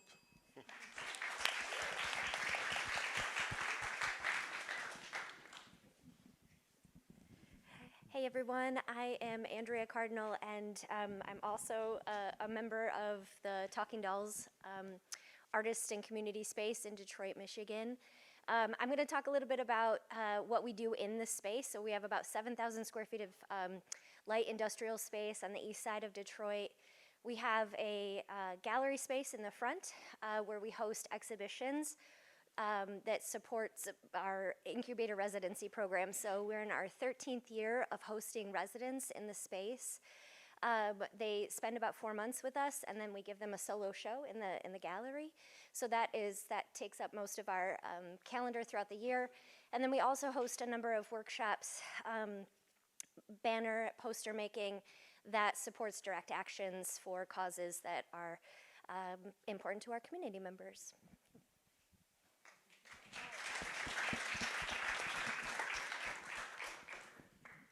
The trio from Talking Dolls, I'm Wes Taylor, he, him. And so this is a festival initiative that we call the Potluck that we run out of the studio every Memorial Day weekend, and is actually a festival for grief and healing. And so we invite artists cyclically every time we do this. We're in our 3rd year, and so the whole point of the festival is to keep inviting the same artists to keep running the festival and then growing that.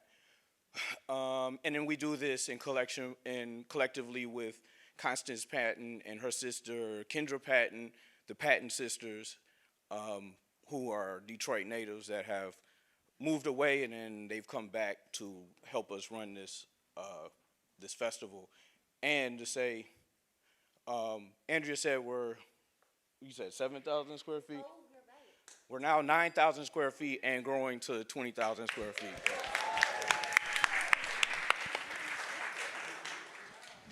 Hi, I'm Lydia Deemer. I'm here with Public Space One in Iowa City, and I'm a member of the press co-op in our space, but also I work with PS1 as the artist resource manager. Right now helping a lot with our Andy Warhol Foundation Regional Regranting Program and doing, it's called BFF, or Big Field Fund, and I do a bunch of other things. On my days off, I'm also sifting different temporalities. I'm thinking about care at a distance that I'm asking for or offering to my mother who is advancing with dementia. And so I'm thinking a lot about fractured time in the ways that we all experience invisible labor, both as caregivers, as artists, and artist workers. So I'm hoping to connect with people to think about new ways of support and creating mutual opportunities.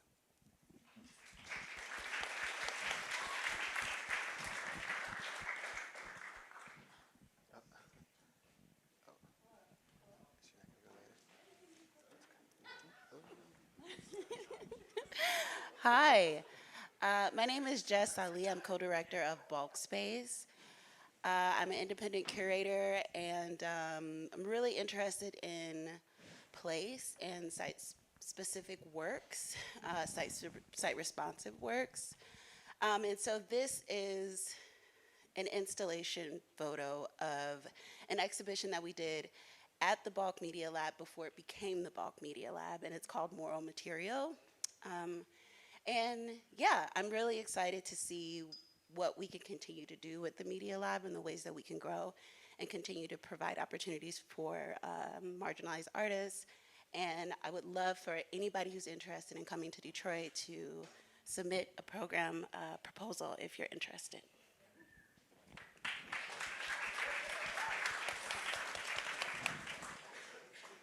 Hi, everybody. My name's Carly. I work for the Madison Public Library, and I am an artist and organizer who kind of fell ass backwards into the public library world. I get to co-run an arts incubator space across our library system in Madison, Wisconsin. And I get to just like sneak artists into little spaces and places and call them residencies and make magic happen. So this is a quick look at one of the projects we ran for the last 2 years. It was a self-portrait project. There was over 20 community artists who facilitated the project. We worked with over 70 community partners throughout the city and made, I think, 1,200 portraits that we have a collection of now.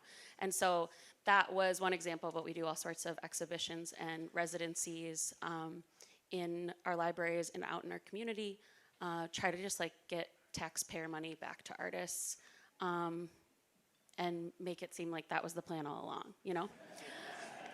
What else? Oh, I'm also an artist in my own right. A lot of my work ends up being connected to people and community and patterns and all the things. Thank you. My name is Calmia Strong. I use she, her pronouns. I'm here as part of Public Space One, along with a bunch of other people, which is an artist-run, community-driven arts organization in Iowa City. I got involved 13 years ago, and we were really small then, and we're sort of on accident got a lot bigger. And it's awesome, but also scary. And so I'm interested in talking to people about scale, infrastructure, that process, and how to make it as good as possible, or make other decisions. And I also, overlapping with PS1 and in other times and places, love to make and distribute and read DIY publications with people, and I do that under an umbrella called Lowercase Library, which includes a zine library at Public Space One, but then other projects as well.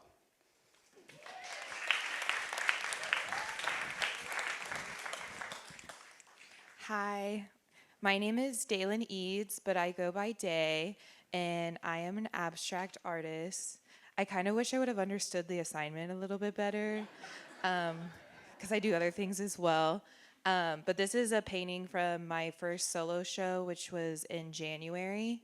Yeah, and I am currently learning ceramics, and I have an abstract painting that's paired with a ceramic piece in the gallery here, which I'm really excited about. I'm also in the Artist Public Life Residency with Big Car, so they have affordable long-term housing for artists. So my neighbor is a ceramicist, and that's how I got into that. And I am also the Indianapolis lead for Region 90, which is an artist collective connecting Midwest artists, primarily in Indiana, Ohio, and Kentucky. And yeah.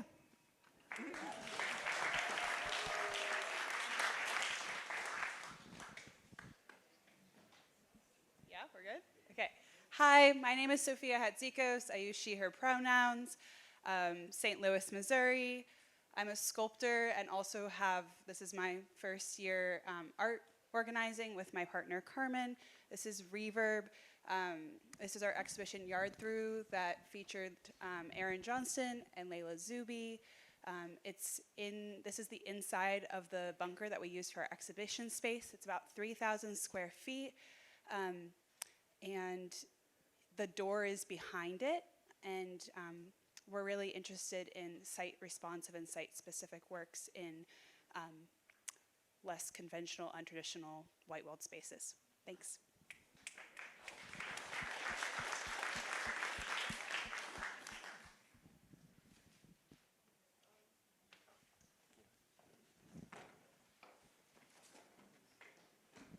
Oh, thank you. Hi. Okay. I put a personal picture, not one that represents the organization I'm with. But I'm Falashade. I live in Minneapolis, and I'm here representing the Center for Afrofuturist Studies, which is a part of Public Space One, which is in Iowa City. I personally am a writer, primarily a poet. I'm an emerging curator. I'm a mutual aid organizer, and I'm getting into printmaking. I have a poem downstairs in the show. I'm I founded the Black Syllabus, which is I'm trying to decolonize higher education, including integration of art and scholarship. And I am excited to connect with other folks in Minnesota who I've never met before, Black folks and people who are interested in, who work from like an indigenous and like ancestral place. Thank you.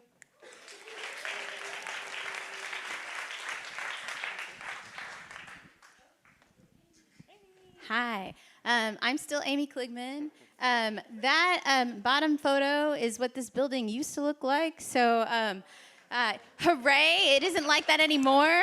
So I'm an artist. I'm a curator. I'm a caretaker, caregiver. I feel very passionately about people. I'm really interested in our social fabric. I'm really interested in gathering and connecting folks. I'm very passionate about this network, about artists who run an organized space. I've always treated those practices really separate. I'm actually really interested in the integration of those things together and thinking more holistically about them now. And artists as problem solvers is a big deal to me. So.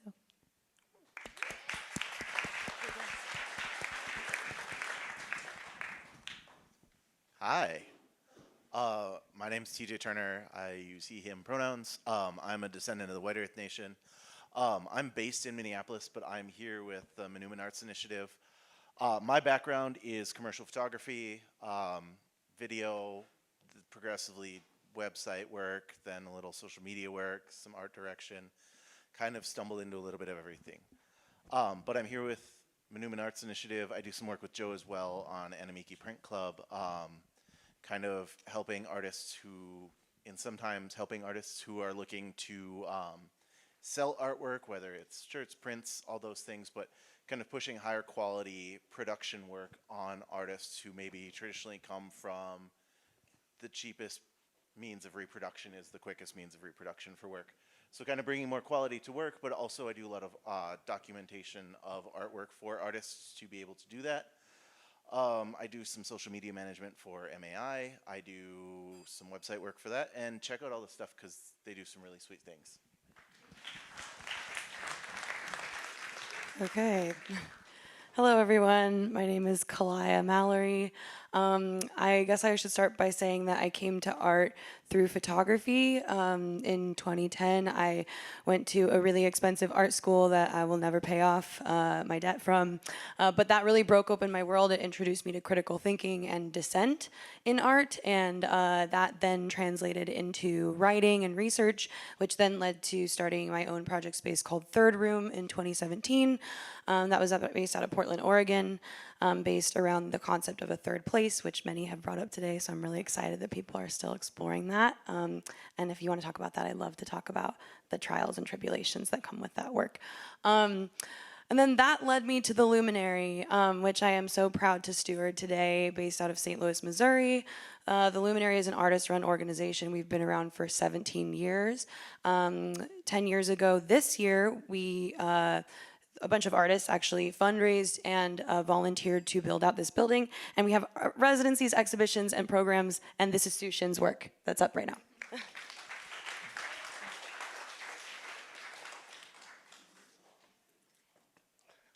Hey everybody, I'm Jonathan Sears. I'm walking to the front because I'm last, so a lot will follow. I'm not last, correction. I have less than a minute. I chose this slide because this is Makers Mobile. This is the first piece of our project, which is now a campus that's about 3/4 of an acre of 7 buildings, all dedicated to art and art practice. I will go on to drop a quick fun fact. The designer of this container is now a major Hollywood animator who designed the backgrounds for the recent Ninja Turtles movie. So, fun stuff there. More fun facts. The useless emoji architects designed half of our campus, and we are quite proud of them. They've integrated shipping container construction and more to come. Thanks.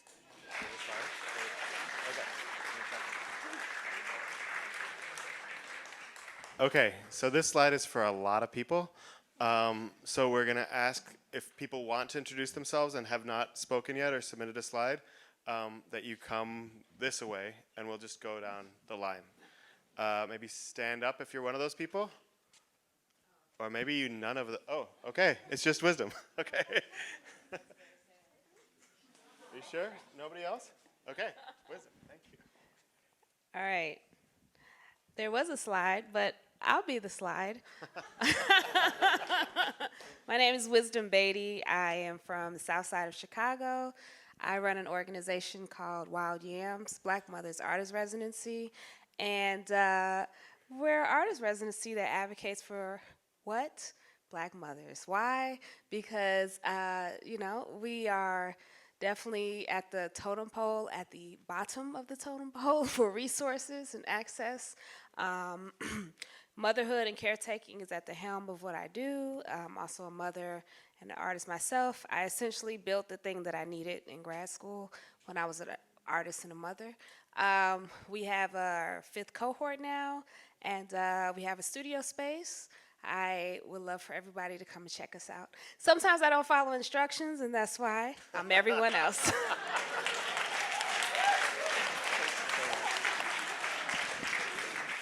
Well, thanks to the fact that we had so many instruction followers, though, we got done an hour and a half earlier than we thought we would. So thank you for hustling through that. We're going to have way more time to get to know each other soon. If you have demands or questions or anything, come meet one of us with this color around our tag. But we'll see you all tomorrow morning.